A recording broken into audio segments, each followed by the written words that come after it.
ये पैगाम है भारत के हर कंटेंट क्रिएटर के नाम। जय भीम बड़ा सीधा हंसी Jai Bhim Jai Bhim app available on the play store and apple app store now.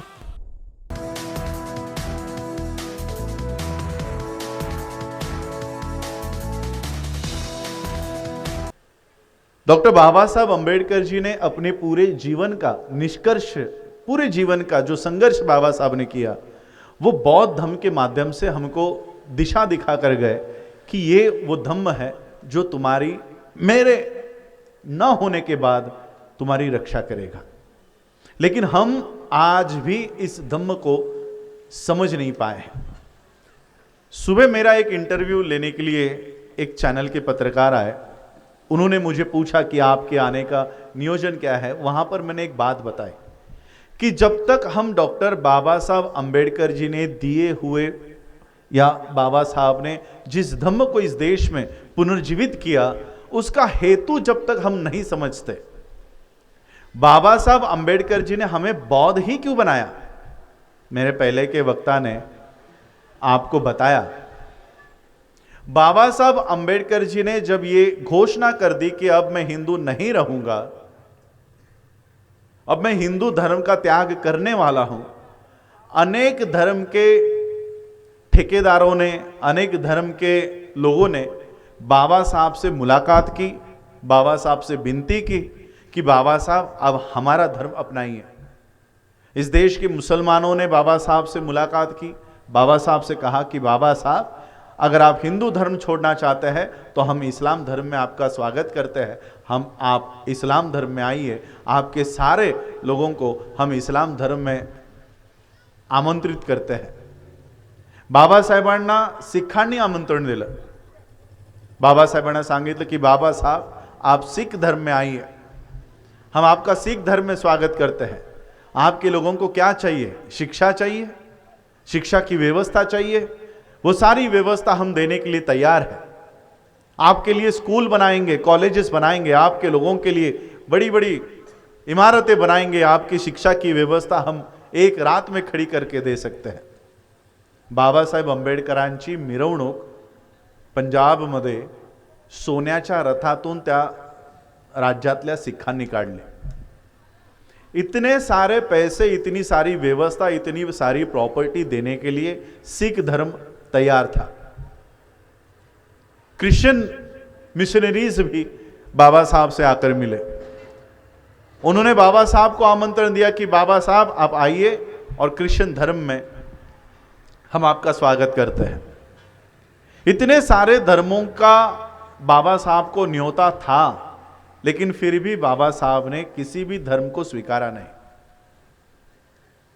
यहां तक कि बाबा साहब अंबेडकर जी ने सिख धर्म की पढ़ाई करने के लिए मेरे दादाजी मुकुंदराव अंबेडकर, भैया साहब अंबेडकर, इनको पंजाब में भेजा कि जाओ जरा सिख धर्म के लोग मुझे आमंत्रित कर रहे हैं सिख बनने के लिए, जरा जाकर देख के आओ कि सिख बनने के बाद हम लोगों के साथ कैसा आचरण होगा, जाकर जरा देख कर आओ। माझे आजोबा मुकुंदराव, भैया साहेब अंबेडकर दोघंही पंजाबला गेले। पंजाब जाने के बाद उनके साथ जो बर्ताव किया गया, वो जैसे उनके साथ हुआ, वो उन्होंने बाबा साहब को आकर बताया। पंजाब में जाने के बाद शेड्यूल कास्ट के लोग अगर सिख धर्म अपनाते हैं तो उनके लिए अलग से गुरुद्वारा है, तो उनको अलग गुरुद्वारा में बिठाया गया। अलग पंगत ज्याला आपण म्हणतो, वेगळ्या पंक्तीत त्यांना बसवण्यात आलं, अलग खाने की व्यवस्था थी। तो ये सारी बातें नोट करके मुकुंदराव अंबेडकर ने, भैया साहब अंबेडकर ने बाबा साहब को बताई कि बाबा साहब हम पंजाब में गए थे, वहां पर हमारे साथ इस तरह का व्यवहार किया गया, हमें दूसरे अनुसूचित जाति के लिए बने हुए गुरुद्वारा में लेकर जाया गया। सिखों के लिए जो गुरुद्वारा है वहां पर हमें आने नहीं दिया गया, हमें अलग पंगत में बिठाया गया। अब इतने सारी व्यवस्था जो सिख बाबा साहब को देने के लिए तैयार थे, और यही नहीं बाबा साहब को दे भी दी थी, मुंबई में आप लोग कभी आए होंगे, दादर में माटुंगा में खालसा कॉलेज है, नाम सुना है आपने खालसा कॉलेज? ये खालसा कॉलेज आज भी आप लोग खालसा कॉलेज में जाओ, वहां पर एंट्री में ही बाबा साहब का पुतला है। ये खालसा कॉलेज सिखों ने उस समय बाबा साहब को दिया जब बाबा साहब ने धर्मांतर की घोषणा कर दी और सिखों ने कहा कि बाबा साहब हम पहले ही आपको ये कॉलेज बनाकर दे देते हैं, आपके सारे लोग इसी कॉलेज में पढ़ेंगे, शिक्षा की व्यवस्था हम आपको खड़ी करके दे देते हैं। इतनी सारी धन दौलत व्यवस्था देने के बावजूद बाबा साहब ने सिख धर्म नहीं अपनाया, इस्लाम धर्म नहीं अपनाया, क्रिश्चियन धर्म नहीं अपनाया। आज भी मैं मुस्लिम्स में काम करता हूं, आज भी हमारे जो लोग इस्लाम में चले गए, पसमानदा मुस्लिम कहा जाता है, कुरैशी कहा जाता है, और फिर ब्राह्मणों ने इस्लाम को भी छोड़ा नहीं, इसमें भी उन्होंने झगड़े लगा दिए, सिया सुन्नी, मुस्लिमों को ये पता है। क्रिश्चियन धर्म भी जाति से बच नहीं पाए। मैं साउथ में जाता हूं, आंध्रा में जाता हूं, कर्नाटक में जाता हूं, केरल में जाता हूं, तमिलनाडु में जाता हूं, कई सारे शेड्यूल कास्ट के लोग वहां पर क्रिश्चियन बन गए, लेकिन क्रिश्चियन बनने के बाद भी क्रिश्चियनों ने उन्हें अपनाया नहीं। आज भी वहां पर दलित क्रिश्चियन नाम की आइडेंटिटी बनी हुई है। जो लोग क्रिश्चियन बन गए शेड्यूल कास्ट में से, उनको वहां पर दलित क्रिश्चियन कहा जाता है। अब वो लोग वहां पर आंदोलन कर रहे हैं, उनके आंदोलन को मैं सपोर्ट करने जाता हूं। वो ये कह रहे हैं कि पिछले 70 सालों में, पिछले 50 सालों में, इतने सालों में भी आज भी हमारे में से, शेड्यूल कास्ट में से किसी को प्रीस्ट नहीं बनाया जाता, किसी को प्रीस्ट नहीं बनाया जाता, किसी को जो कहते हैं ना फादर, ये प्रीस्ट तक उनको नहीं बनाया जाता। अब हमारे यहां पर बौद्ध भिक्खु बैठा है, किस जाति से है, किस उपजाति से है, कोई बता पाएगा? नहीं बता पाएगा। यही नहीं, हमारे यहां पर भिक्खुनियां भी दिखाई देती होंगी आपको, भिक्खुनियां भी। जब आज देश में औरतों को उनके क्या कहते हो आप लोग, मासिक जो उनकी पीरियड्स होती है, उस समय में मंदिर में प्रवेश आज भी 21वीं सदी में उनको नहीं मिलता है। आप कोल्हापुर में जाओ, कोल्हापुर में महालक्ष्मी के मंदिर में लेडीज को अंदर अलाउड नहीं है। क्यों? क्योंकि वो महिला मासिक स्त्राव उनको होता है। अरे तो क्या आपकी महालक्ष्मी महिला नहीं है, उसको मासिक स्त्राव नहीं होता होगा, तो उसको मंदिर में क्यों बिठाया है? उसे भी बाहर निकालो। इसी मासिक स्त्राव के वजह से ये सृष्टि बनी है। ये अगर किसी औरत को नहीं होगा तो ये पूरी सृष्टि, ये पूरी पृथ्वी बंद हो जाएगी, ठप्प हो जाएगी, बच्चे पैदा नहीं होंगे। जिस माता के पेट से आप पैदा होते हो, उसी माता पर बंदी लगाते हो कि भाई इसको मासिक स्त्राव होता है, उसको मंदिर में प्रवेश नहीं मिलना चाहिए। ये कैसा धर्म है? बाबा साहब ने इन सारे धर्मों का आकलन किया। आज देखो कर्नाटक में, कल कर्नाटक कोर्ट ने यह बात कह दी है कि जो हिजाब होता है वो इस्लाम का भाग नहीं है। यानी किस धर्म की महिला क्या पहनेगी, ये अब धर्म के लोग नहीं डिसाइड करते हैं। कौन करते हैं? कोर्ट में बैठे हुए जज। कल कोई कोर्ट कह देगा कि बौद्ध भिक्खु ने भगवा चिवर नहीं पहनना चाहिए, उन्होंने नीला चिवर पहनना चाहिए, तो क्या हम ये बात को मानेंगे? यानी आज रिलीजन में इंटरफेरेंस कौन कर रहा है? कोर्ट, संसद, आरएसएस। और ये किनके धर्मों में? जो वो बाकी धर्मों को नहीं मानते उनमें। वो मेरा विषय नहीं है। बाबा साहब ने इन सभी धर्मों का अभ्यास किया। इतनी सारी धन दौलत देने के बावजूद बाबा साहब अंबेडकर जी ने अन्य किसी धर्म को कबूल नहीं किया। और जिस धर्म को कबूल किया, बौद्ध धर्म को कबूल किया, उस धर्म के किसी भी व्यक्ति ने बाबा साहब को आमंत्रण नहीं दिया। कोई गए थे बौद्ध भिक्षुक बाबा साहब को मिलने के लिए? किसी ऑर्गेनाइजेशन ने बाबा साहब को आकर कहा कि आप बौद्ध धर्म अपनाओ, हम आपको इतने सोना चांदी देंगे, इतने बंगले देंगे, इतनी गाड़ियां देंगे, इतने कॉलेज देंगे? किसी ने आकर कहा बाबा साहब से? बल्कि जिस वक्त बाबा साहब अंबेडकर जी ने बौद्ध धर्म को अपनाया, उस समय बौद्ध धर्म के पास अपना कहने जैसा कुछ भी नहीं था। ना हमारे पास अपने बौद्ध भिक्खु थे, ना हमारे पास अपनी बौद्ध विरासतें थी, ना बौद्धों के पास कुछ पैसे थे जो बाबा साहब को कहते कि बाबा साहब आप बौद्ध धर्म अपनाओ, हम आपको इतनी इतनी थैली देते हैं। कुछ भी नहीं था। लेकिन फिर भी बाबा साहब अंबेडकर जी ने बौद्ध धर्म को अपनाया, और इसका कारण बाबा साहब अंबेडकर जी ने 15 अक्टूबर 1956 को स्पष्ट किया कि हमने बौद्ध धर्म ही क्यों अपनाया, हम बौद्ध ही क्यों बने हैं, हम सिख क्यों नहीं बने, हम मुस्लिम क्यों नहीं बने, हम क्रिश्चियन क्यों नहीं बने।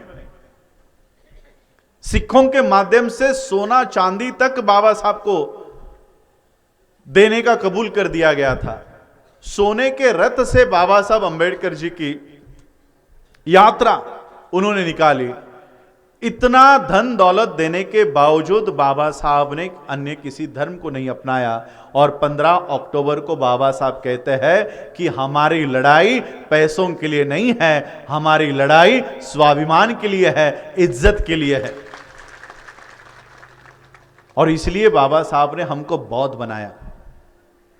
15 अक्टूबर 1956 का स्पीच हर बौद्ध को पढ़ना, और पढ़ना ही नहीं, उसे आत्मसात करना बहुत जरूरी है, वरना आज जैसी हालत हमारी हो जाएगी। आज हम लोगों को पता ही नहीं कि हम बौद्ध हुए क्यों।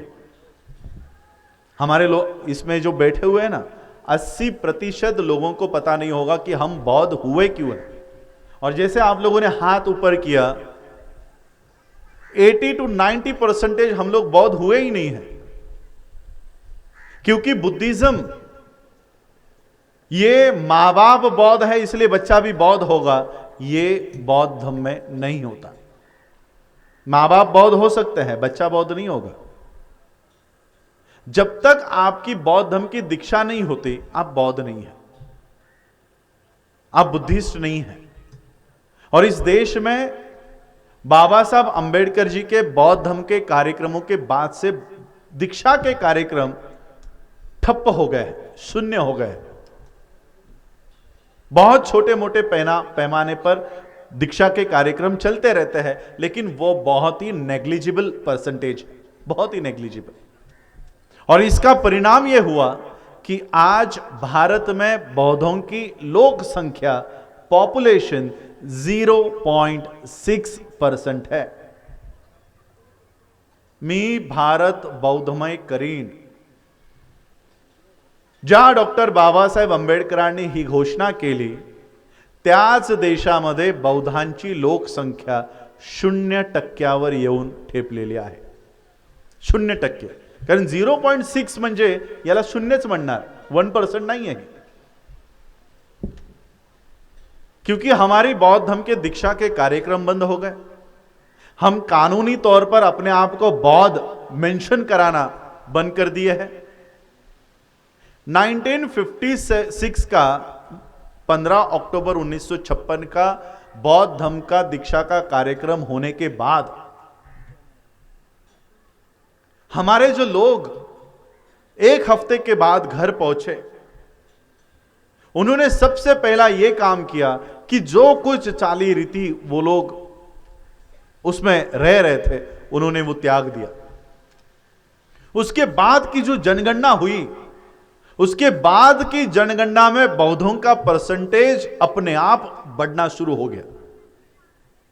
क्योंकि बाबा साहब अंबेडकर जी के धम्म दीक्षा का प्रभाव आने वाले कई दशकों तक चला, और जैसे जैसे प्रभाव कम होते गया, पिछले 2010 की गणना के आंकड़े हमारे सामने है, वो 0% पर 0%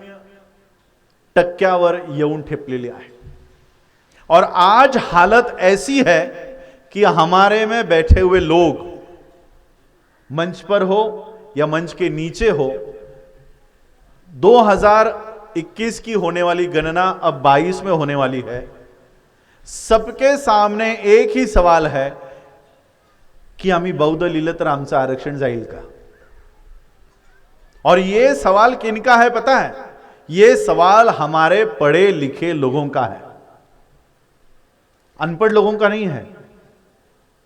अनपढ़ लोग क्या कहते हैं, साहेब बौद्ध लिहायचं ना, हो ठीक आहे बौद्ध लिहायचं, परत प्रश्न करत नाही।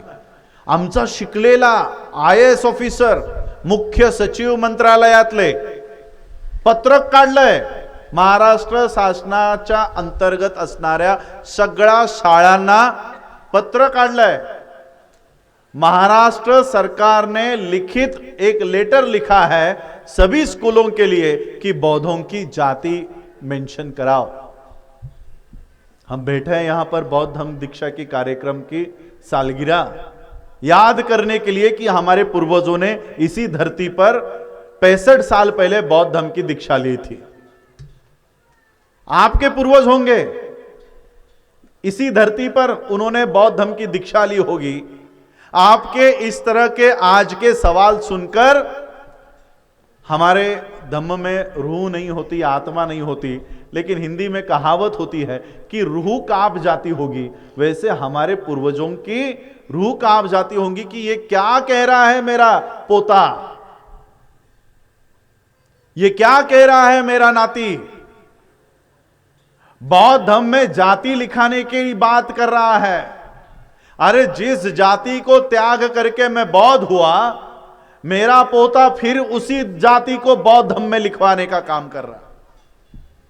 आमचे पूर्वज त्यांनी केलेल्या कामावर आम्ही पाणी ओतण्याचं काम करतोय। बाबा साहब अंबेडकर जी को अगर यह पता चलता कि बौद्ध धम्म में भी जातियां हैं, मैं गारंटी के साथ आपको कहता हूं कि बाबा साहब ने 56 में बौद्ध धम्म कभी स्वीकारा नहीं होता। अगर इस बौद्ध धम्म में भी जातियां होती तो बाबा साहब ने बुद्धिज्म को कभी स्वीकारा नहीं होता। अरे इस बौद्ध धम्म में जातियां नहीं है, इसलिए तो बाबा साहब आपको यहां लेकर आए और आपको बताया कि आओ इस धम्म में, यहां पर कोई आपको नीच बनाकर नहीं रखेगा, कोई आपको महार मातंग चांबार ढोर तेली तंबोली कुणबी बनाकर कोई नहीं रखेगा। इस धम्म में आओ और बौद्ध बनकर अपनी पहचान इस देश में कायम करो। इसलिए बाबा साहब आपको बौद्ध धम्म में लेकर आए। जातियां ही लगानी थी तो फिर सिख धर्म क्या बुरा था? पैसे भी दे रहा था, सोना दे रहा था, चांदी दे रहा था, लगाते। महार सिख, मातंग सिख, ढोर सिख, अब वहां पे पंजाब में है रविदासिया सिख, सुना है कभी नाम रविदासिया सिख? मैं उनमें काम करता हूं, कई रविदासिया सिख मेरे कार्यकर्ता है। यूपी में हमारे जो चमार भाई है वो सिख धर्म की ओर चले गए हैं, उनको सिख अभी तक मान्यता नहीं मिली, उनको फिर कहा कि तुम रविदासिया है। इसलिए बाबा साहब ने आपको बौद्ध धम्म दिया कि इस धम्म में आओ और इस धम्म के माध्यम से अपनी प्रगति करो।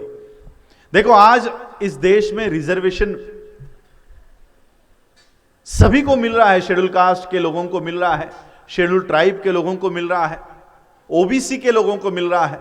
अब मराठा जैसा एक समाज रिजर्वेशन के लिए झगड़ा कर रहा है, आंदोलन कर रहा है, संघर्ष कर रहा है। शेड्यूल कास्ट स्पेसिफिकली एससी की अगर मैं बात करूं, that too for Maharashtra, Maharashtra में एससी में 59 कास्ट आती है, 59।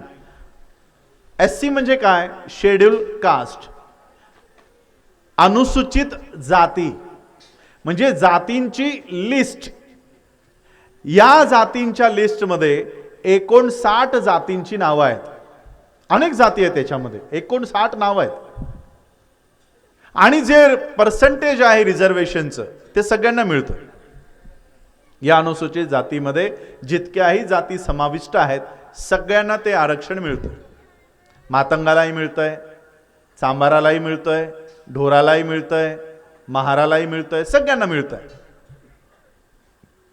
पण आजही मी महाराष्ट्राच्या कोणत्याही कानाकोपऱ्यात जरी गेलो तर कुणाला तरी पकडलं जातं, त्याला हलगी वाजवायला दिली जाते। तुमच्याकडे वाजवतं कोणी हलगी? हलगी प्रकार आहे हलगी? कोणती जातीचा हा प्रकार आहे मला काय आठवत नाही आता तो। कोणती जात वाजवते ही हलगी? मातंग जात। हलगी वाजवण्याचं काम। मग मी त्या आयोजकाला विचारतो की का रे बाबा त्याच जातीच्या माणसाला हलगी वाजवायला का दिलीस, तू स्वतः का नाही वाजवलीस? म्हणा नाही साहेब, आम्ही बौद्ध आहोत, आम्ही ही कामं नाही करत। आजही मनुस्मृतीने ठरवून दिलेली कामं त्या जातीला आजही सुरू आहेत। चांभाराचं काम काय? चपला बनवणं, बुट साफ करणं, बुट बनवणं। मग आरक्षण या सगळ्या जातींना मिळतंय। मग बौद्धांना मी तुम्हाला विचारतो, तुम्ही तुमच्या रूढी परंपरेने दिलेली कामं आजही करता का? करता? मेलेलं ढोरं ओढण्याची कामं, साफ करायची कामं करता? रिझर्वेशन तुम्हालाही तेवढंच आहे, त्यालाही तेवढंच आहे। पण आज जी प्रगती मला या देशामध्ये एका विशिष्ट जातीची किंवा समुदायाची होताना दिसते, जी आरक्षणाचा लाभही घेतलाय तिने, आणि इतर जातींनी ज्यांनी आरक्षणाचा लाभ घेतलाय त्यांची मात्र प्रगती होताना मला दिसली नाही, दिसत नाही। तर याचं निष्कर्ष आम्ही हे काढलं की आमची जी प्रगती आहे ही प्रगती केवळ आरक्षणामुळे झाली नाही। आमची प्रगती ही आरक्षणामुळे नसून ही बौद्ध धम्मामुळे आमची प्रगती झालेली आहे। आणि म्हणून ज्या धम्माने आमची प्रगती केली त्याच्याशी एकनिष्ठ आम्हाला राहणं गरजेचं आहे। बाबा साहब अम्बेडकर जी ने बहुत आकलन करके, पढ़ाई करके हमें ये निष्कर्ष दिया है कि बुद्धिज्म ही आप लोगों को, और सिर्फ आपको ही नहीं, मैं तो इस देश के हिंदुओं से भी कहूंगा, इस देश की प्रगति, इस देश को अगर कोई बचा सकता है तो केवल बुद्ध का धम्म बचा सकता है। ये बात मैं नहीं कबूल कर रहा हूं, ये बात इस देश का प्रधानमंत्री कबूल करता है। लेकिन दिक्कत यह है कि वो भारत में कबूल नहीं करता है, वो भारत के बाहर कबूल करता है। भारत में आने के बाद भारत हिंदू राष्ट्र है, सिर्फ भारत में आने के बाद, और भारत के बाहर जाने के बाद मैं बुद्ध की धरती से आया हूं। ऐसा दोगला पीएम हमको मिला जो भारत के बाहर बुद्ध बुद्ध करता है और भारत के अंदर आने के बाद हिंदू राष्ट्र की बात करता है। खैर छोड़ो, बाबा साहब ने हम लोगों को इस देश में संविधान दिया। संविधान की पूरी महती, पूरी ख्याति नहीं बताने वाला हूं। कितना संघर्ष करके बाबा साहब संविधान सभा में गए, संविधान लिखा, संविधान निर्माण किया, और जब संविधान देने की बारी आई, देश को संविधान देने की बारी आई, तब बाबा साहब कहते हैं कि संविधान कितना ही अच्छा क्यों ना हो, कितना ही बढ़िया क्यों ना हो, संविधान को लागू करने वाले लोग अगर गलत है तो संविधान किसी भी काम का नहीं होगा। यह बात बाबा साहब अंबेडकर संविधान देते समय कहकर गए हैं। यह बात कहकर गए हैं।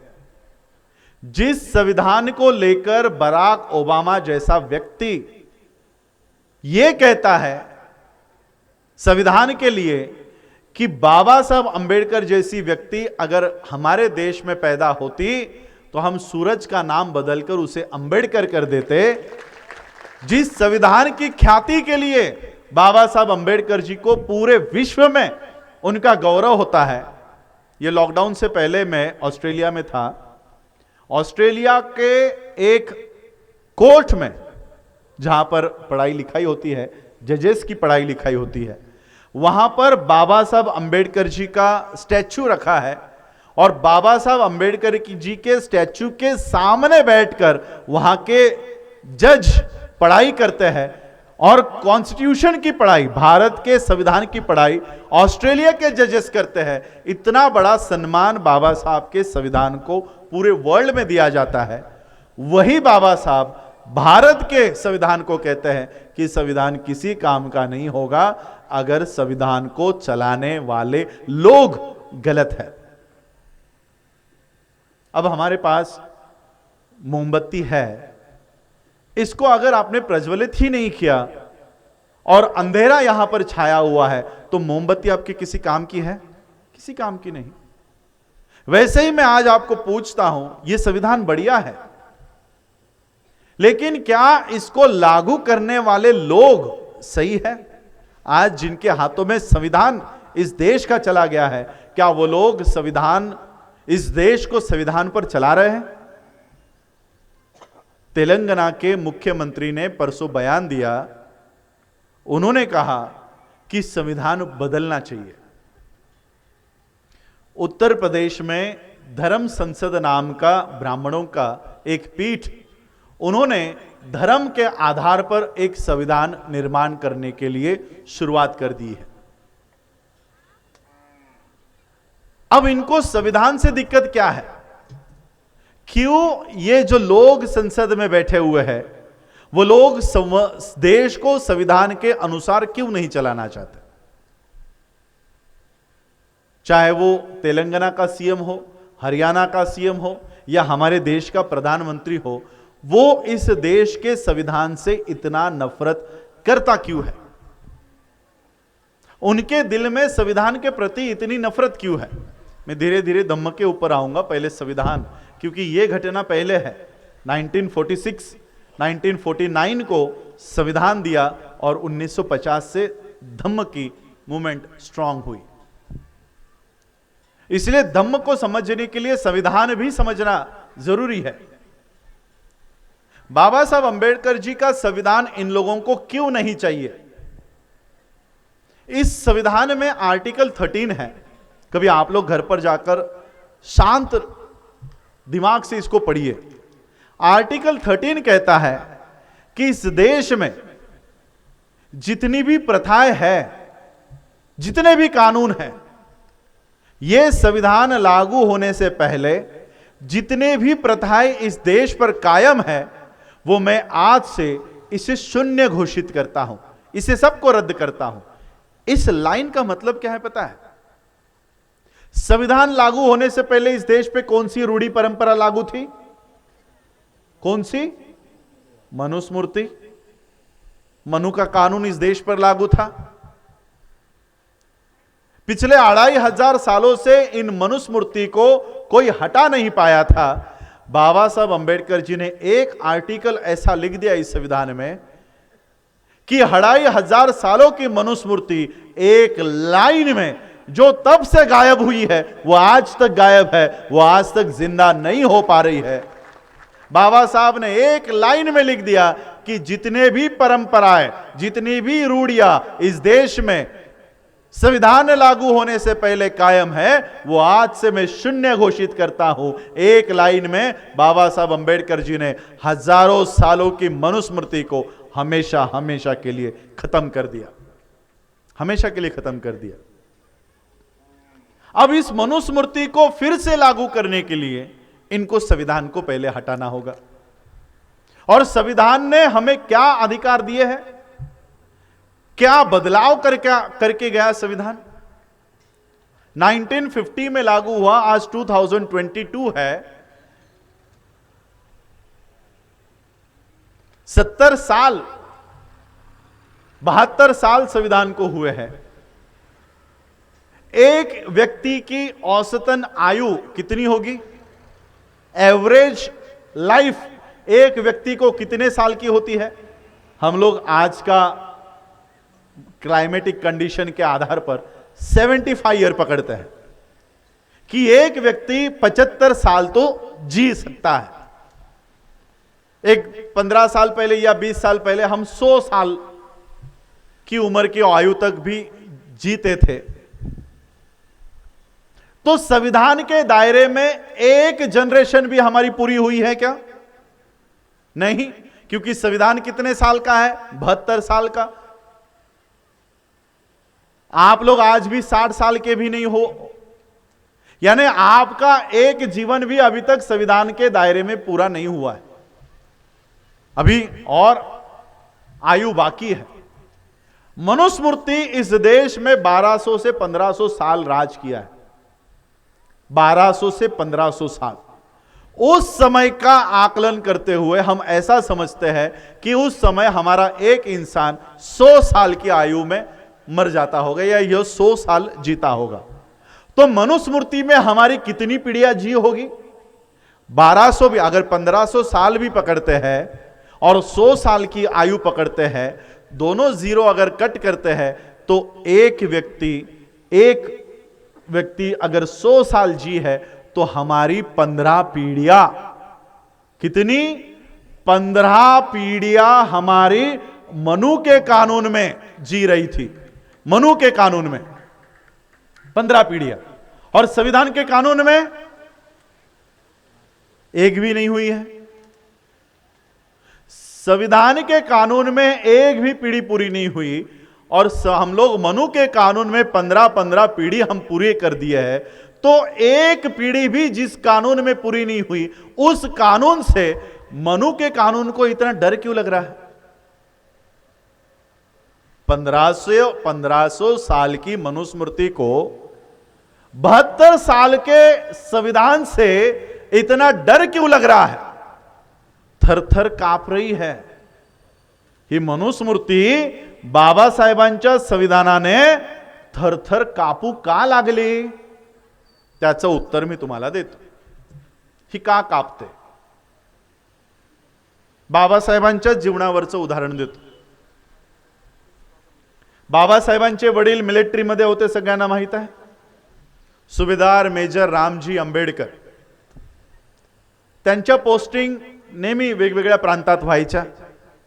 घरापासून नेहमी ते दूर असायचे, मुलाबाळांपासून दूर असायचे। तो ऐसे ही रामजी बाबा, जो बाबा साहब के पिता है, उनकी पोस्टिंग करते करते घर के थोड़े नजदीक 100-200 किलोमीटर पर हुई। 100 किलोमीटर पर। तो पिता को लगा कि 6-7 महीने हो गए मैं अपने बच्चों से मिला नहीं हूं, अब घर से थोड़ा नजदीक आया हूं, क्यों ना बच्चों से मिला जाए, भिवा से मिला जाए। तो रामजी बाबा ने टेलीग्राम किया बाबा साहब को।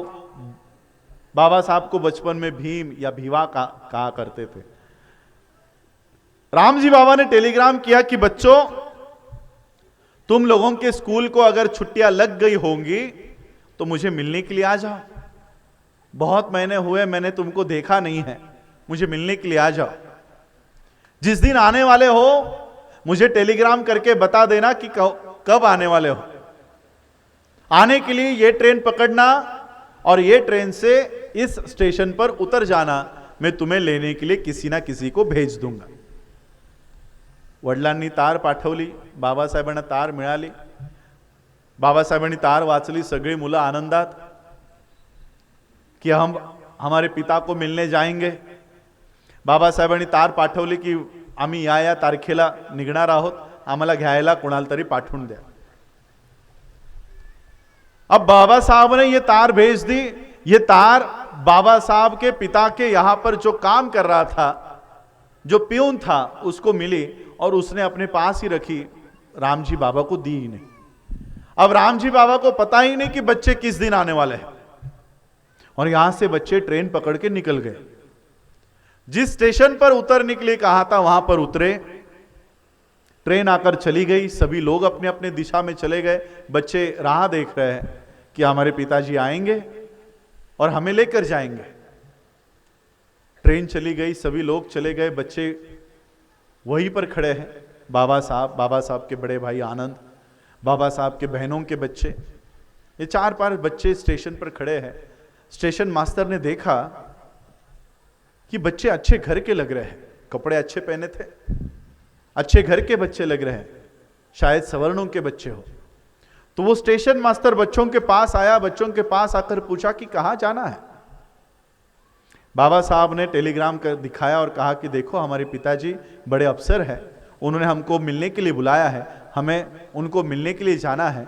लगता है हमारा खत उनको मिला नहीं है, टेलीग्राम उनको मिला नहीं है, हमें वहां पर जाना है, हमें यहां पर छोड़ने की व्यवस्था करो। तो स्टेशन मास्टर ने वहीं पर स्टेशन के बाहर एक तांगा खड़ा था, उस तांगे वाले को बुलाया कि देखो बच्चे अच्छे घर के लग रहे हैं, बड़े अफसर के बच्चे हैं, इन्हें अपने पिता के यहां पर छोड़कर आओ। तो तांगे वाले ने सभी बच्चों को वो बैलगाड़ी में बैठने को कहा। वो बैलगाड़ी में बैठे और वो बैलगाड़ी बाबा साहब के पिताजी के ऑफिस की ओर, उनके हेडक्वार्टर की ओर चलने लगे। थोड़ी देर बाद वो बैलगाड़ी वाला, तांगे वाला बच्चों से बात करने लगा कि कहां से आए हो, गांव का नाम क्या है, तुम्हारा नाम क्या है, कौन जाति से हो। जैसे ही जाति के बारे में उस बैलगाड़ी वाले को पता चला, उसने बैलगाड़ी रोकी और गालियां देकर उन बच्चों को नीचे उतारा कि तुम अछूतों के बच्चे हो, मुझे लगा कि तुम लोग सवर्णों के बच्चे हो, ब्राह्मणों के बच्चे हो, तुम्हारे अच्छे कपड़ों से मैं धोखा खा गया, अभी के अभी नीचे उतरो। सगळी मुलं पटापटा खाली उतरली। बाबासाहेबांनी अधिकचे पैसे देऊ केले की हे पैसे घे, पण आम्हाला आमच्या वडिलांपर्यंत सोड। ज्यादा पैसे के लालच में बैलगाड़ी वाला बोला ठीक है, लेकिन तुम लोग अछूत हो, इसलिए तुम मेरे बैलगाड़ी में बैठ नहीं सकते, मेरे बराबर नहीं बैठ सकते, मेरे बैलगाड़ी के पीछे पीछे चलते चलते आना। फिर बैलगाड़ी शुरू हो गई, बैलगाड़ी वाले ने बैलगाड़ी चलाना शुरू किया। 2-3 किलोमीटर चलने के बाद बाबा साहब को प्यास लगी। बाबा साहब ने कहा कि आपके पास जो पानी पड़ा है वो पानी थोड़ा सा पिलाओ, मुझे बहुत प्यास लगी है। वो बैलगाड़ी वाले ने कहा कि तुम लोग अछूत हो, इसलिए मैं अपना पानी तुम्हें नहीं पिला सकता, आगे अगर कोई नदी या तालाब आता है तो मैं ये गाड़ी रोकूंगा, तुम लोग पानी पीकर आ जाना। और 2-3 किलोमीटर पैदल चलने के बाद उस बैलगाड़ी वाले को आगे कुछ पानी दिखाई दिया। उसने बैलगाड़ी रोकी और बच्चों से कहा कि वो देखो आगे कुछ पानी दिखाई दे रहा है, जाओ जाकर पानी पीकर आओ। बाबा साहब के बड़े भाई सब भागते भागते वहां पर गए और नजदीक जाकर देखते हैं तो क्या कि ये तो सब कीचड़ है, इसमें तो पानी भी नहीं है, फक्त कीचड़ है, चिखल आहे, ह्याच्यात पाणी नाही है। बाबासाहेबांना तहान लागली होती म्हणून बाबासाहेबांनी ती माती हटवली, ती सरकवली, बाजूला केली आणि जे काही काळं पाणी वर आलं, मातीचं पाणी वर आलं, ते पाणी बाबासाहेबांनी त्यांच्या भावंडांनी, बहिणींच्या मुलांनी प्राशन केलं आणि ते पाणी पिल्यानंतर चेहऱ्याला, कपड्यांना सगळीकडे माती लागली, बरबाद झाले। आणि पुन्हा 1-2 किलोमीटर चालत चालत बाबासाहेब आपल्या वडिलांपर्यंत पोहोचले। बाबासाहेबांच्या वडिलांनी लांबूनच बघितलं की या मुलांची काय अवस्था झाली। मेरे बच्चों के साथ क्या हुआ होगा, ये रामजी बाबा को उसका अंदेशा हो गया कि मेरे बच्चों के साथ क्या हुआ होगा। बाबा साहब भागते भागते अपने पिता के गले लग गए और रोते रोते बाबा साहब ने सवाल किया कि मेरे साथ ऐसा क्यों किया गया, मुझे बैलगाड़ी से क्यों उतारा गया, मुझे बैलगाड़ी में बैठने का अधिकार क्यों नहीं है, मुझे कीचड़ का पानी पीने के लिए क्यों मजबूर किया गया, मुझे पानी पीने का अधिकार क्यों नहीं है। अब रामजी बाबा के पास इन सवालों का कोई जवाब नहीं था। रामजी बाबा के आंखों में आंसू थे और रामजी बाबा ने भरी हुई आंखों से बाबा साहब के सवालों का जवाब दिया और बाबा साहब से कहा कि इसी व्यवस्था को तुम्हें बदलना है, इसी व्यवस्था को बदलना है। और उसी बच्चे ने, जिस बच्चे को बैलगाड़ी से उतार दिया गया था, जिस बच्चे को कीचड़ का पानी पीने के लिए मजबूर किया गया था, उसी बच्चे ने इस देश का संविधान निर्माण किया। और इस देश के संविधान के माध्यम से एक ऐसी व्यवस्था बाबा साहब ने कायम की कि जिन बाबा साहब को बैलगाड़ी में भी बैठने का अधिकार नहीं था, आज उन्हीं की कौम हवाई जहाज उड़ाने का काम करती है। जिन बाबा साहब को मनु के कानून में कीचड़ का पानी पीने के लिए मजबूर किया गया था, उन्हीं बाबा साहब के संविधान में वही कौम आज ये देखो 20-20 रुपए की बोतलें लेकर मिनरल वाटर पीती है, बिस्लरी का पानी पीती है। और यही संविधान इस मनु के कानून को डर लग रहा है मनुस्मृति को। पता चला क्यों कांप रही है मनुस्मृति, क्यों कांप रही है? ये मनु के जो लोग आज संसद में जाकर बैठे हैं, वो मनुस्मृति को फिर से जिंदा क्यों कर रहे हैं? ऐसा क्या है पब्लिक सेक्टर अंडरटेकिंग्स में जो पूरी यंत्रणा पब्लिक सेक्टर बेचने में तुली हुई है? क्या है ऐसा एयर इंडिया में? क्या है ऐसा रेलवेज में? क्या है ऐसा बैंक्स में? क्या है ऐसा आपके रोड डिपार्टमेंट में? क्या है ऐसा आपके वाटर डिपार्टमेंट में? यहां पर वो कौम नौकरी करके इक्वलिटी का स्टेटस हासिल कर रही है। जिन लोगों को स्कूलों में बैठने का अधिकार नहीं था, वो आज पब्लिक सेक्टर के माध्यम से आईएएस आईपीएस बन गई। और इसलिए आज जो लोग ये कह रहे हैं कि हम 2 साल में पूरा सरकारी यंत्रणा बेच देंगे, उनको इससे कोई कमाई नहीं करनी है। देश का तिजोरी इनको एयर इंडिया बेचकर, रेलवे बेचकर, bank of Maharashtra, state bank of India, central bank of India बेचकर नहीं भरनी है।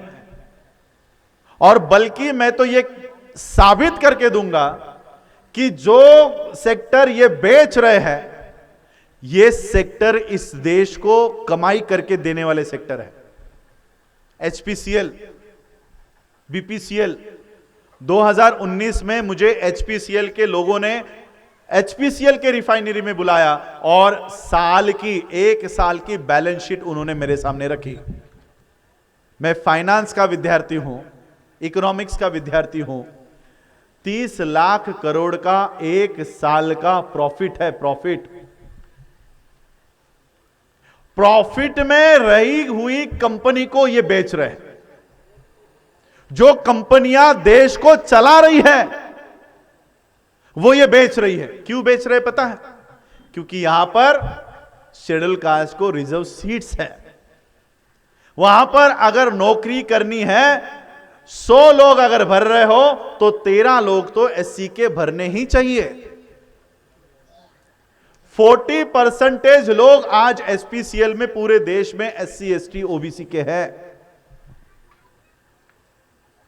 इस तरह से ये लोग आपकी नौकरी बंद करना चाहते हैं कि अभी आपको 70 साल में नौकरी मिल गई तो आपने बंगले बना लिए। 70 साल में नौकरी मिल गई तो आप हवाई जहाज उड़ाने लग गए, एयर इंडिया के कैप्टन बन गए, नौकरी मिल गई तो। इसलिए ये लोग जहां जहां पर आपकी नौकरियां हैं वो सब बेच रहे हैं। और शुरू क्या कर रहे हैं? आईसीआईसीआई, एक्सिस, जहां पर आपके लिए कोई प्रावधान नहीं है, रिलायंस, टाटा, अब एयर इंडिया टाटा हो गई है। टाटा में आपके लिए नौकरी नहीं है, अंबानी के पास आपके लिए नौकरी नहीं है, अग्रवाल के पास आपके लिए नौकरी नहीं है, मोदी के पास, नीरव मोदी, मैंने एक दिन लिख दिया मेरे ट्विटर पर कि ये मोदी तो देशद्रोही होते हैं। नीरव मोदी के संदर्भ में ये इतना पैसा लेकर भाग गया था, पता है ना? नीरव मोदी पैसा लेकर भाग गया।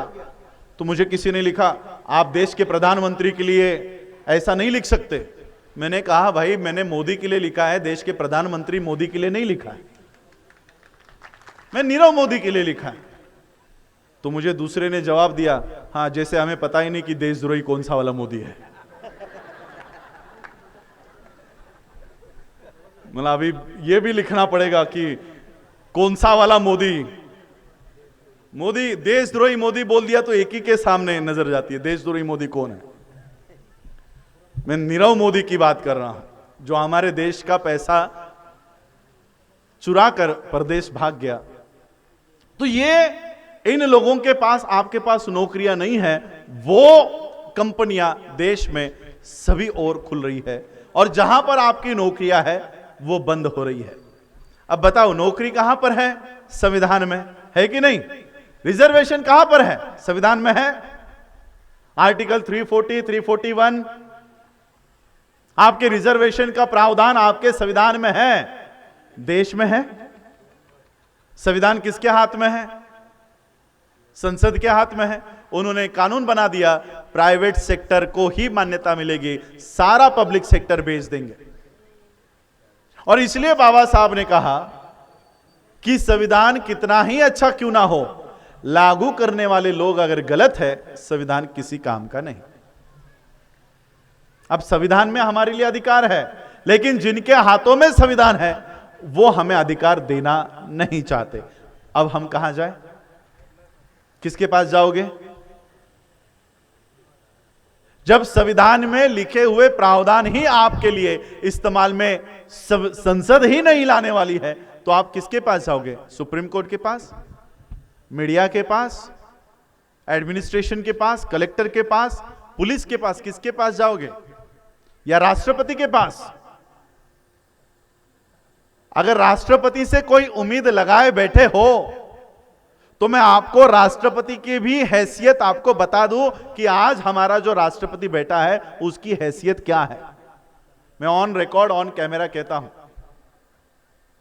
इस देश का राष्ट्रपति, प्रथम नागरिक इस देश का, प्रेसिडेंट बनने के बाद उन्होंने सोचा चलो शेड्यूल कास्ट में से आज मैं प्रेसिडेंट बना हूं, महादलित कम्युनिटी से प्रेसिडेंट बना हूं, तो जगन्नाथपुरी का भी दर्शन करके आऊं।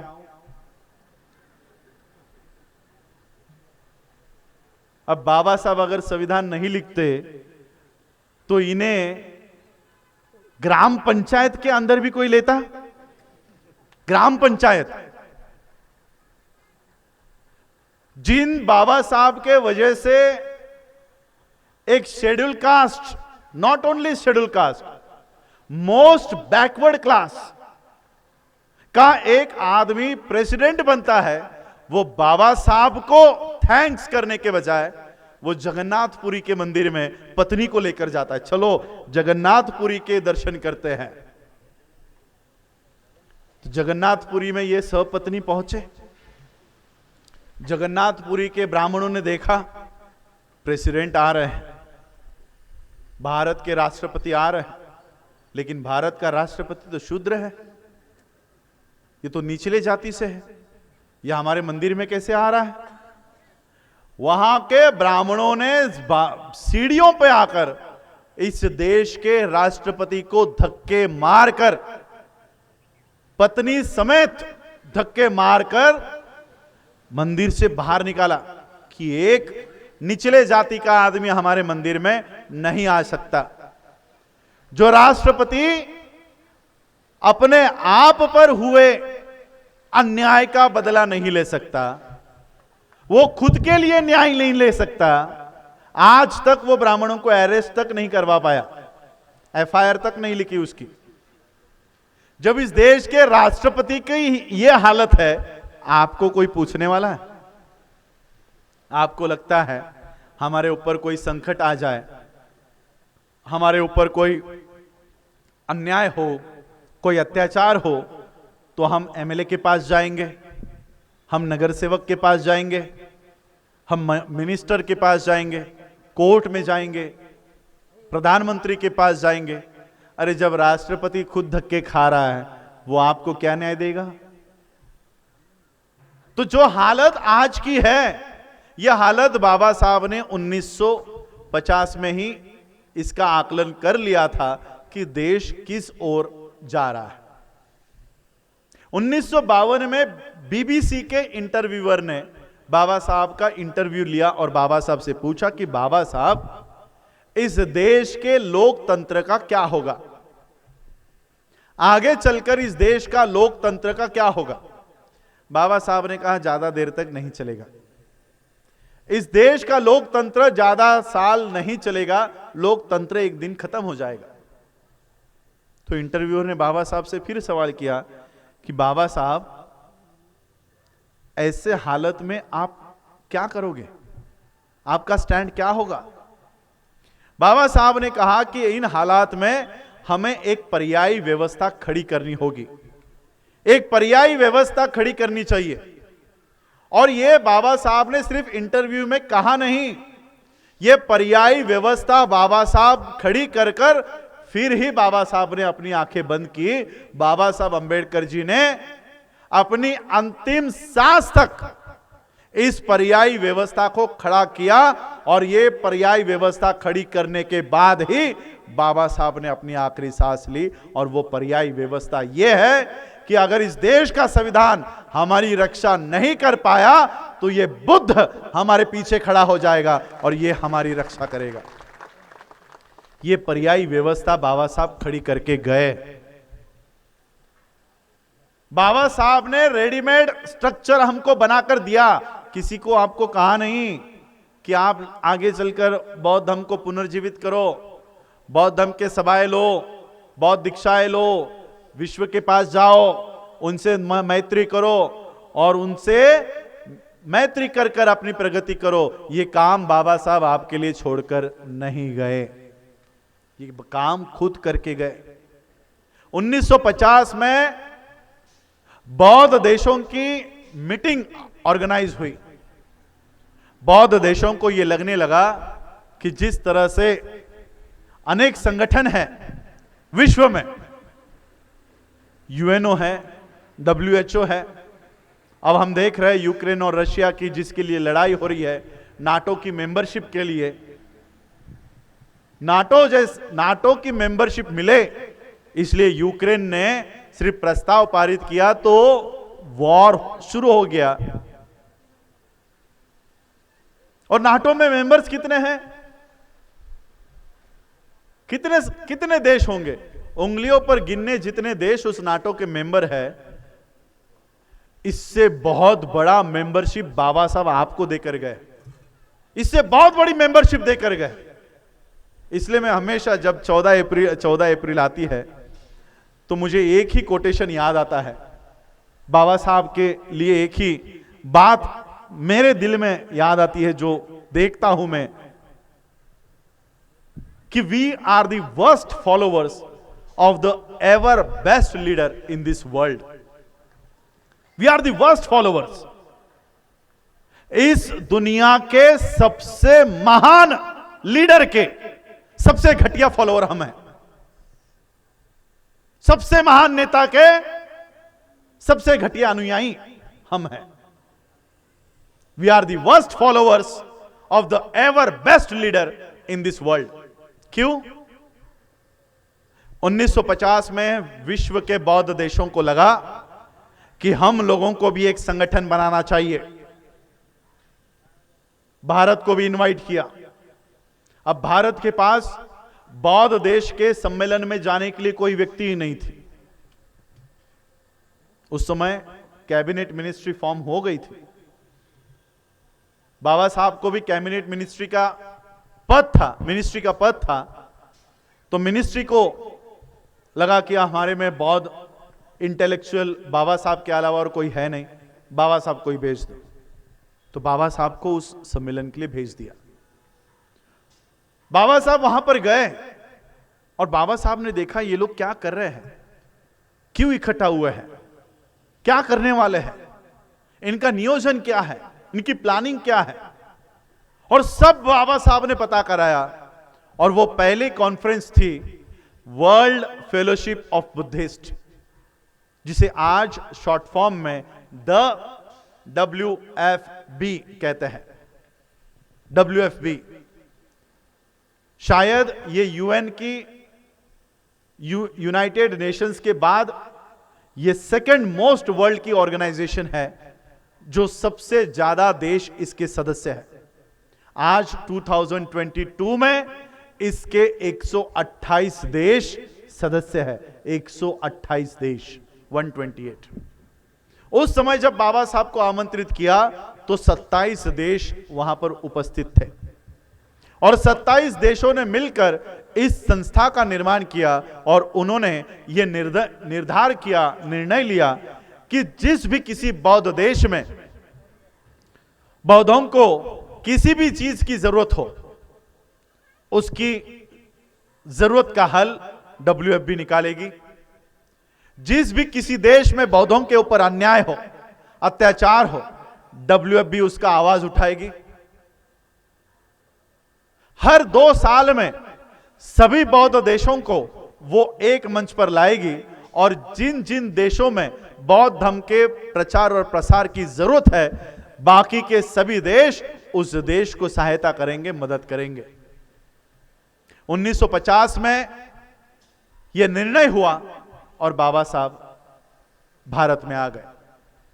बाबा साहब को पता चला कि विश्व में एक ऐसा ऑर्गेनाइजेशन, एक ऐसी संस्था गठित हुई है जो बौद्धों का आवाज उठाएगी, जो बौद्धों का नेतृत्व करेगी। और 1952 में फिर बाबा साहब भारत में आने के बाद बाबा साहब को लगा चलो स्वतंत्र भारत का अब जो तरीका है, शायद उनके दिल में अब बदलाव हो चुका होगा। अब वो किसी को जाति के आधार पर, धर्म के आधार पर नहीं देखेगी। भारत के लोगों में बदलाव हुआ होगा, गांधी के पार्टी में बदलाव हुआ होगा। ये सोचकर बाबा साहब लोकसभा के इलेक्शन के लिए खड़े हुए। हम लोग मेरे ख्याल से आज अमरावती में है, यहां से पुलगांव नजदीक है। पुलगांव में बाबा साहब यहां पर आए थे। भंडारा में भी बाबा साहब 1954 के बाई इलेक्शन में थे, तो आपसे थोड़ा नजदीक थे। 1952 में बाबा साहब ने इलेक्शन में कंटेस्ट किया और बाबा साहब का पराभव हुआ। कभी कभी मैं सोचता हूं, 2 साल पहले बाबा साहब ने इस देश को संविधान दिया और वही व्यक्ति संविधान देने के बाद संसद के चुनाव के लिए अगर खड़ी हो रही है, क्या कोई भी पार्टी बाबा साहब को रोकेगी? अरे जिस व्यक्ति ने संविधान निर्माण करके दिया, जिनका गौरव आपने संविधान सभा में किया, जिनका गौरव आपने चीफ आर्किटेक्ट ऑफ कॉन्स्टिट्यूशन यह कहकर बाबा साहब को सम्मानित किया, उसी बाबा साहब को, उन्हीं बाबा साहब को हराने के लिए श्रीपाद अमृत डांगे खड़ा हो जाता है। गांधी 2-2, कांग्रेस के लोग 2-2 उम्मीदवार खड़े करते हैं। चौथी फेल आदमी बाबा साहब का पराभव, एक बैरिस्टर व्यक्ति का पराभव इस देश में होता है। सोचो संसद किन गधों से भरी पड़ी है, किन गधों से। आज संसद में आपको लगता है हमारा एमपी बैठा है, ये एमपी नहीं है जिसको आप लोग मेंबर ऑफ पार्लमेंट कहते हो ना, मेंबर ऑफ पार्लमेंट। काय म्हणतो आपण महाराष्ट्रामध्ये?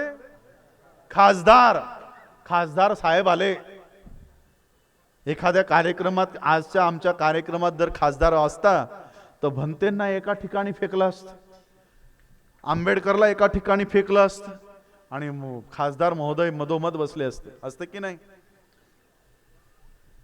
ज्यांना तुम्ही खासदार बोलता, ज्यांना तुम्ही आमदार बोलता, बाबा साहब काय बोलतात माहित है? मैं आवाज इंडिया के माध्यम से देश के लोगों को बताना चाहता हूं कि जिनको आज आप लोग सांसद कहते हो, जिनको आज आप लोग एमएलए कहते हो, एमपी कहते हो, बाबा साहब अंबेडकर जी ने इन लोगों को उस समय 1946 की लिखी हुई किताब में what Congress and Gandhi have done to the untouchables में बाबा साहब अंबेडकर इनको एजेंट्स कहते हैं। एजेंट्स को हिंदी में या मराठी में दलाल कहते हैं। ये दलाल है। आम्ही नेते म्हणतो, बाबासाहेब दलाल म्हणतात, हे दलाल आहे. आज ये संसद दलालों से भरी पड़ी है, दलालों से. हमें लगता है हमारा आदमी बैठा है अंदर. ये आपका नहीं है, उस पार्टी का दलाल है. वो लोग दलाल हमारे पास भेजते हैं और हमारे वोट उनके पार्टी में लेकर जाते हैं. ये दलाली करने के लिए वहां पर उनको सीट पर बिठाया हुआ. और जब बाबा साहब ने देखा कि जो लोग मुझ जैसे व्यक्ति को संसद में नहीं आने देते, आगे चलकर मेरे समाज के साथ क्या बर्ताव करेंगे. बाबासाहेबांसारखी व्यक्ती या देशाच्या संसदेत जाऊ शकत नाही. तुमच्यातला एक तरी प्रामाणिक आणि सच्चा नेतृत्व करणारा व्यक्ती जाऊ शकेल का? नाही. फक्त हर हर मोदी बोला, लगेच तुम्हाला पायघड्या घालून बोलवतील. या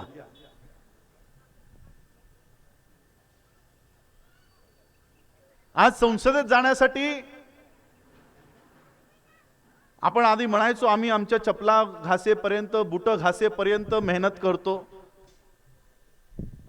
पहले के कार्यकर्ता चप्पल घिसने तक लोगों के पास जाते थे. आज के कार्यकर्ता, आज के नेता, उनके बूट के जो सोल होते हैं ना, वो चमकते रहते हैं. वो चमकते हैं बूट के सोल, क्योंकि कभी गांव में जाते नहीं हैं, कभी रास्तों के ऊपर चलते नहीं हैं. गाड़ी से उतरो, प्लेन में बैठो, प्लेन से उतरो, ट्रेन में बैठो, ट्रेन से उतरो, हॉल में जाओ, लेकिन उनकी जबान बहुत घिसी हुई रहती है. क्योंकि आजकल जूते घिसने नहीं पड़ते, चाटनी पड़ती है. जितना ज्यादा मोदी की चाटोगे उतनी सीट कंफर्म. ये क्वालिफिकेशन है, मेंबर ऑफ पार्लियामेंट बनने का क्वालिफिकेशन, एमएलए बनने का क्वालिफिकेशन आज देश में क्या है? तुम ग्रेजुएट नहीं हुए तो भी चलेगा. तुम्हारी संसद जो आज है 38% से ज्यादा तुम्हारे मेंबर ऑफ पार्लियामेंट सबसे ज्यादा क्रिमिनल है. छोटी मोटी नहीं, बलात्कार, खून, ये वाले मेंबर ऑफ पार्लियामेंट अंदर है, संसद में बैठे हैं. ये क्वालिफिकेशन है. जब बाबा साहब ने देखा कि बाबा साहब जैसी व्यक्ति, बैरिस्टर व्यक्ति, पीएचडी हुई व्यक्ति इस देश के संसद में नहीं जा सकती, तब बाबा साहब ने कहा कि राजनीति कर, सिर्फ राजनीति से हमारे समस्या हल नहीं होगी. 1952 के वर्ल्ड फेलोशिप ऑफ बुद्धिस्ट के कार्यक्रम में बाबा साहब जा नहीं सके, क्योंकि बाबा साहब इलेक्शन में व्यस्त थे. और फिर 1954 की बारी आई. हर 2 साल में मिलने की बात कही थी. बौद्ध देशों ने कहा कि हर 2 साल के बाद मिलना है. 1950 में मिले, बाबा साहब गए. 1952 में मिले, बाबा साहब जा नहीं पाए. और फिर 1954 की बारी आई. बाबा साहब ने कहा अभी मैं सिर्फ जाऊंगा नहीं, पूरे तैयारी से जाऊंगा. सिर्फ सभा अटेंड करने के लिए नहीं जाऊंगा, भारत में भारत की भूमिका वहां पर बताने के लिए जाऊंगा. और वहां पर 1954 में बाबा साहब ने आक्रामक तरीके से अपनी बात वहां पर रखी. और बाबा साहब ने उन बौद्ध देशों को भी वहां पर जाकर, उनके कार्यक्रम में जाकर फटकारा. बाबा साहब ने कहा यह इतना बड़ा तामझाम किया है, इतने सारे देशों के लोगों को बुलाया है, प्राइम मिनिस्टर को बुलाया, प्रेसिडेंट को बुलाया, इतना बड़ा तामझाम किया है, यह सारा व्यर्थ है, यह फेल है. जिनके कार्यक्रम में बाबा साहब गए हैं उनके ही मंच से बाबा साहब कह रहे हैं कि इतना सारा खर्च करना यह सारा व्यर्थ है. क्यों व्यर्थ है? बाबा साहब कहते हैं आप तो पहले से ही बौद्ध देश हो.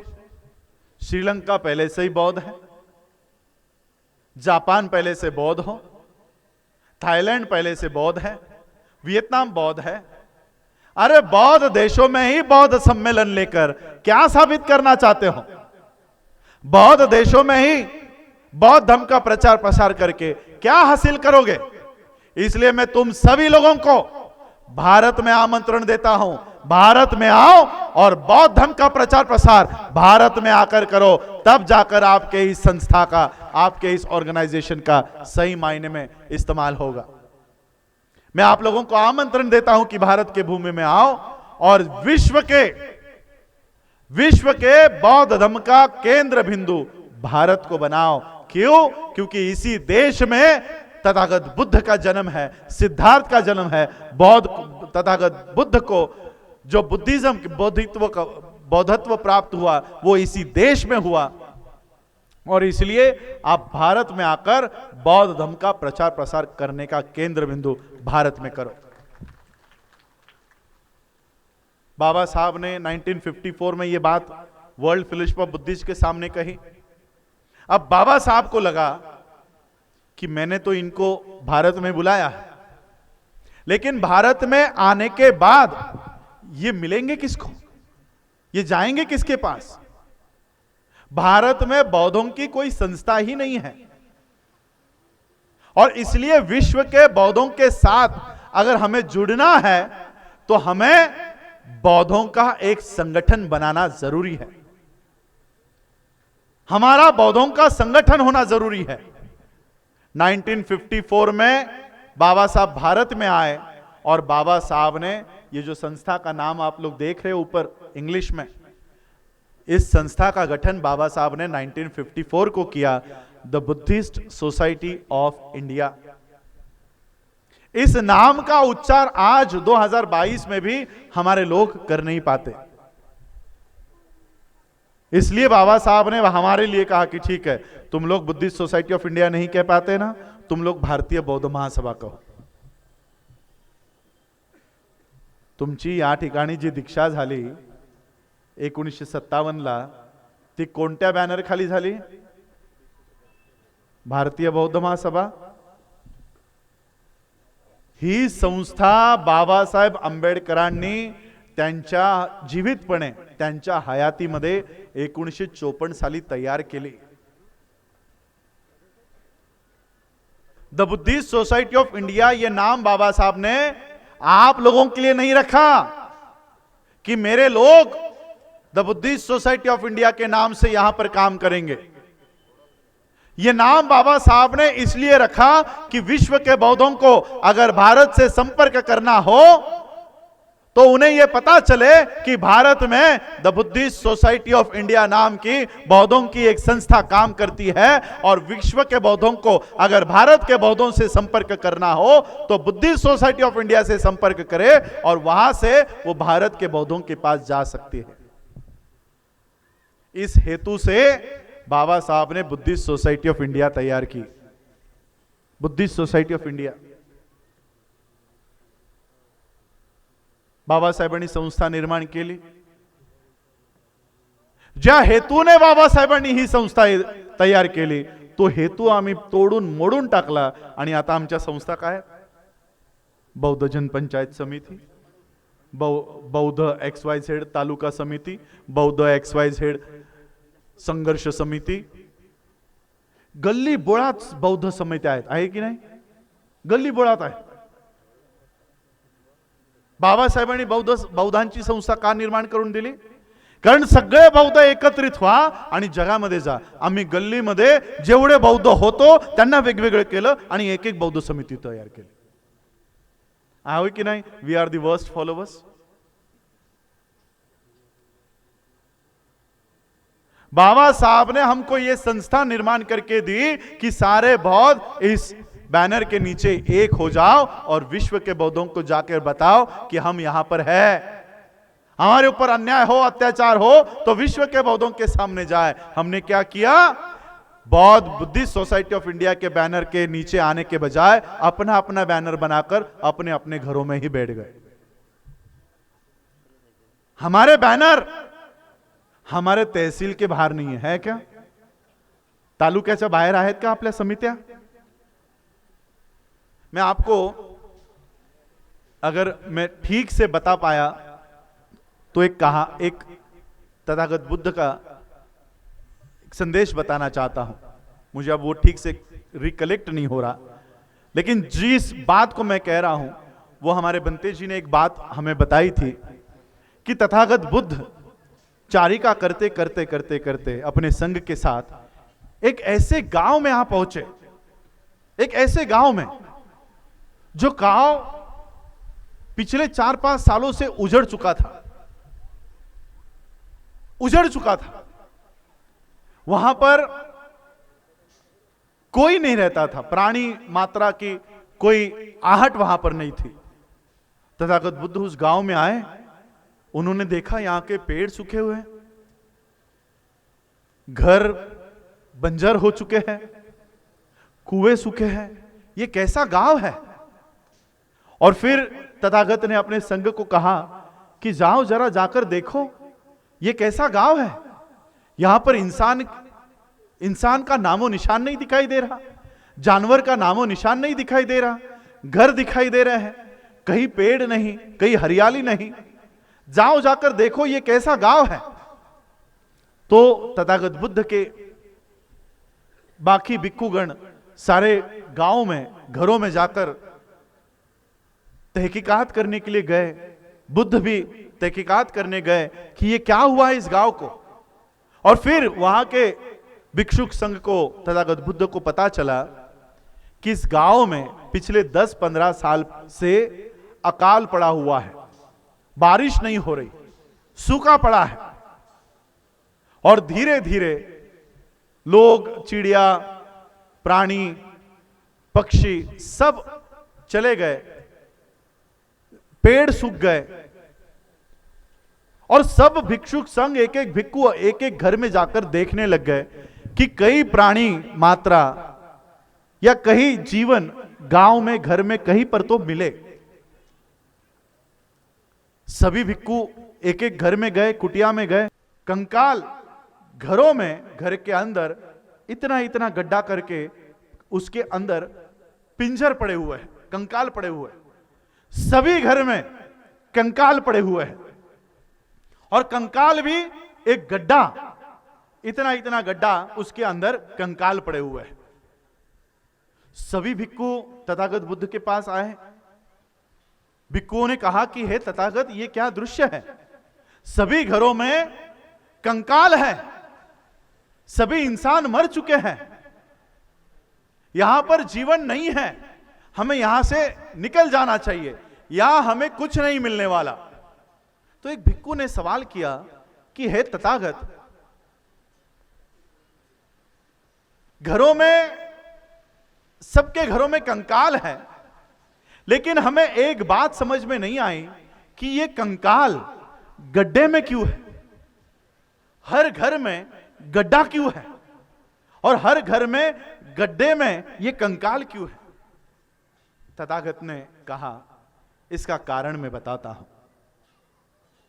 जब इस गांव में सूखा पड़ा, अकाल हुआ, तब ये जीते जागते लोग, इन्होंने अपने अपने घरों में ही कुआं खोदना शुरू किया, अपने अपने घरों में कुआं खोदना शुरू किया।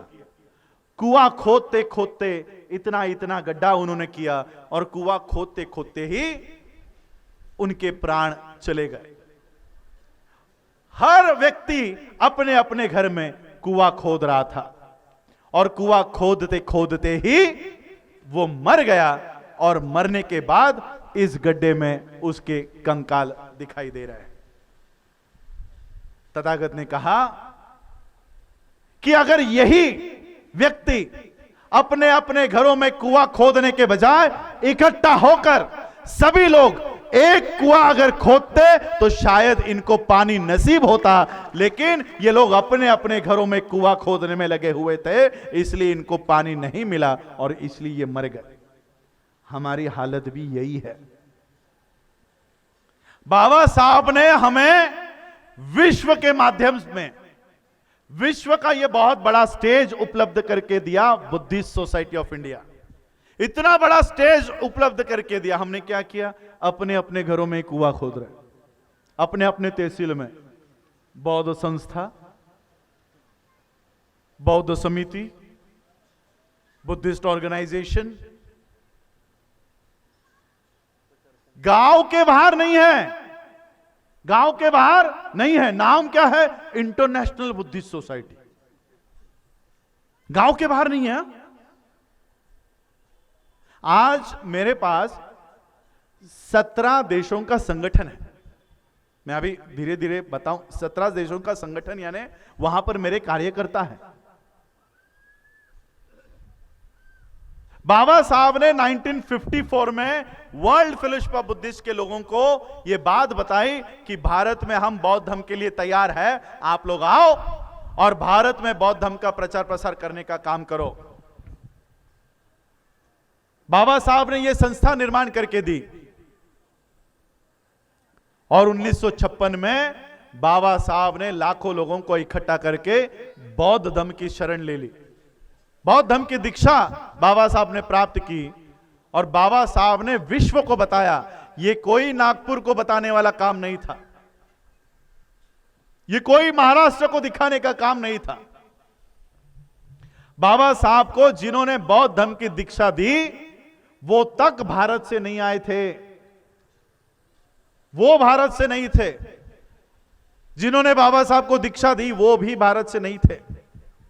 बाबा साहब ने एक ही रात में आपको अंतर्राष्ट्रीय महत्व प्राप्त करके दिया, लेकिन हम वहां पर जाने के लिए तैयार नहीं है, वहां जाने के लिए तैयार नहीं है। आज आप लोग मुझे बताओ, यहां पर बैठे हो, आज हम लोगों का सवाल है कि बौद्धों में जातियां होती है कि नहीं। मैं आपको पूछता हूं, क्या बौद्ध धर्म में जातियां होती है? होती है? नहीं होती। वियतनाम हो, श्रीलंका हो, जापान हो, वहां पर आप जाकर बताओ मैं बौद्ध महार हूं, आपको कोई नजदीक करेगा? क्या इसलिए बाबा साहब आपको बौद्ध बनाकर गए थे कि आगे चलकर आप कहो कि मैं बौद्ध चमार हूं, मैं बौद्ध वाल्मीकि हूं, मैं बौद्ध जाटव हूं? बल्कि बाबा साहब ने जो मंच तैयार किया उस मंच पर चलने के बजाय हम जातियों में लग गए, हम जातियों में बट गए। और जो मंच बाबा साहब तैयार करके गए थे वहां पर आज कौन काम कर रहा है पता है? वहां पर कौन जा रहा है? तिवारी, त्रिपाठी, कुलकर्णी। ये मेरे पास एक फोटो है, मैंने कल परसों दिल्ली के इंटरनेशनल एयरपोर्ट पे मैंने ये फोटो खींची। ये फोटो क्या है पता है? दिल्ली के इंटरनेशनल एयरपोर्ट पर बहुत बड़ी किताब का एक प्रतिकृति वहां पर रखी है और उस प्रतिकृति में फोटो है योगी आदित्यनाथ का। योगी की फोटो है और योगी की फोटो के नीचे लिखा है the monk who become chief minister. यह फोटो है दिल्ली के इंटरनेशनल एयरपोर्ट पर। अब मॉन्क किसको कहते हैं पता है? हिंदुओं के जो पुजारी होते हैं उनको प्रीस्ट कहते हैं, उनको प्रीस्ट कहते हैं। और इंटरनेशनल तौर पर मॉन्क ये वर्ड केवल और केवल बौद्ध भिक्षुओं के लिए यूज किया जाता है, बौद्ध भिक्षुओं के लिए इस्तेमाल में लाया जाता है। जिस तरह से हमारे बनते सत्यानंद महाथेरो जी बैठे हुए हैं चिवर में, उसी चिवर के कलर में योगी आदित्यनाथ बैठा है और नीचे लिखा है the monk who become chief minister. जो धम्म का पथ बाबा साहब आपको देकर गए कि इस मार्ग पर चलो और अपने आप की प्रगति बौद्ध देशों के माध्यम से करा कर लाओ, वहां पर कौन चल रहा है? योगी चल रहा है, मोदी चल रहा है। मुझे हैरानी होती है जब मैं वर्ल्ड फेलोशिप ऑफ बुद्धिस्ट के कार्यक्रमों में जाता हूं, संयुक्त राष्ट्र के कार्यक्रमों में जाता हूं, वहां पर बौद्ध धर्म के ऊपर बात करने के लिए किसे आमंत्रण दिया जाता है? वेंकैया नायडू, वो बात करता है। मेरे फेसबुक लाइव पेजेस से आप रेफरेंस ले सकते हो। मैंने खुद सामने बैठकर वेंकैया नायडू के स्पीच रिकॉर्ड किया है, मेरे फेसबुक पे रिकॉर्ड किए हैं कि भारत के बाहर ये अपने आप को बौद्ध बताते हैं। ये झंडे जो आप लोग, आपके बच्चे और ये जो युवा लेकर घूम रहा है, ये झंडे आपके राज्यों के बाहर भी नहीं है। देश के बाहर छोड़ो, आपके राज्य के बाहर भी इन झंडों की कोई कीमत नहीं है, कोई नहीं पूछता इन झंडों को। लेकिन ये जो यहां पर लहरा रहे हैं ये झंडे, ये 135 देशों पर लहराते हैं। 135 देशों पर यह धम्म ध्वज अभिमान से लहराता है। ये आपके राज्य तक सीमित झंडे अपने कंधों पर लेने के बजाय ये अंतरराष्ट्रीय झंडा अगर आपने अपने कंधों पर लिया तो इस देश में बौद्धों की संस्कृति और बौद्धों की व्यवस्था इस देश में खड़ी हो सकती है। इतनी ताकत इस धम्म में है, इस झंडे में है, इस ध्वज में है। इसलिए मैंने, आपने जब मुझे वो पट्टी दी धम्म ध्वज की, वो मैंने गले में नहीं पहनी, वो लिया और मैंने कार्यकर्ता को दे दिया, क्योंकि इस ध्वज की एक संहिता है। अब देखो यहां पर मैं तिरंगा लहरा सकता हूं क्या यहां पर? क्योंकि उस संहिता है, उस धम्म ध्वज की एक संहिता है। इस ध्वज को कहां लहराना चाहिए, इस ध्वज का कहां स्थान है, वो निर्धारित है। इसको आप लोग गले में पहनकर बाइक पर लगाकर नहीं लगाकर रख सकते। ये फोटो भी हमारी अंतरराष्ट्रीय मंच के लोगों ने देख ली तो वो कहेगा कि ये धम्म का अपमान कर रहा है। लेकिन हमारे लोगों को इस बारे में पता नहीं है, इसलिए मैं उनको कोसता नहीं हूं ये क्या कर रहे हो। पहले तो हमको उनको ये बताना होगा कि ये ध्वज, इसका एक रिस्पेक्ट है। जिस तरह से आपके नेशनल फ्लैग का रिस्पेक्ट है, उस तरह से आप आपका राष्ट्रीय ध्वज गले में पहनकर ले सकते हो। पुलिस आकर अरेस्ट करके जाएगी, अरेस्ट कर लेगी आपको। सोचो, भारत का ध्वज अगर आप गले में नहीं पहन सकते तो यह अंतरराष्ट्रीय ध्वज हमें गले में पहनने का अधिकार है? इसलिए मैं आपको आज के मंच से ये ज्ञान एजुकेट करना चाह रहा हूं कि ये ध्वज की जो पट्टियां हम पहनना शुरू कर रहे हैं, इसको समय में ही रोकना चाहिए। यह हमारी संस्कृति नहीं है, हमारे ध्वज का सम्मान होना चाहिए। इसलिए हम लोगों को कुछ अवॉइड भी करना पड़ेगा। इमोशनल होकर नहीं चलेगा, इमोशनल होकर नहीं। हमें भी अच्छा लगता है, कोई हमें पहनाता है, अच्छा है, हम भी पहन रहे थे जब तक हमें यह पता नहीं था। लेकिन अब पता चल गया है तो हम उसका आदर करते हैं, उसका सम्मान करते हैं। तो ये धम्म ध्वज अपने खांदे पर लो, उस तरह से काम करो। आणि आपण सगळ्या महिलांनो, या देशामध्ये राजकीय लड़ाई नहीं, इस देश में कोई राजनीतिक लड़ाई नहीं चल रही है। इस देश में सिर्फ एक ही लड़ाई चल रही है और वो है संस्कृति की, कि इस देश में ब्राह्मणी संस्कृति का विजय होगा या बुद्ध के संस्कृति का विजय होगा। और बुद्ध की संस्कृति क्या कहती है? बुद्ध की संस्कृति कहती है कि इस देश में समानता होगी, इस देश में कोई ऊंच नहीं है, कोई नीच नहीं है, कोई कर्मकांड नहीं होगा, ब्राह्मण कोई भी ब्रह्मा के मुख से पैदा नहीं हुआ है, सब लोग समान है। शेवटी 22 प्रतिज्ञा घेऊया आणि 22 मी इकडे माझ्या इतर धर्मियांना हे सूचित करू इच्छितो की कोणत्याही धर्माचा अनादर करणं, अपमान करणं हा 22 प्रतिज्ञांचा उद्देश नाही। एक बौद्ध म्हणून ज्या जुन्या चालीरीती आहेत त्या आम्ही सोडत आहोत, ही केवळ तेवढ्या प्रतिज्ञा आहेत। आम्ही ब्रह्माला मानणार नाही, विष्णूला मानणार नाही, गणपतीला मानणार नाही, या आमच्या प्रतिज्ञा आहेत। यात कोणत्याही देवी देवताचा अपमान आम्ही करत नाही।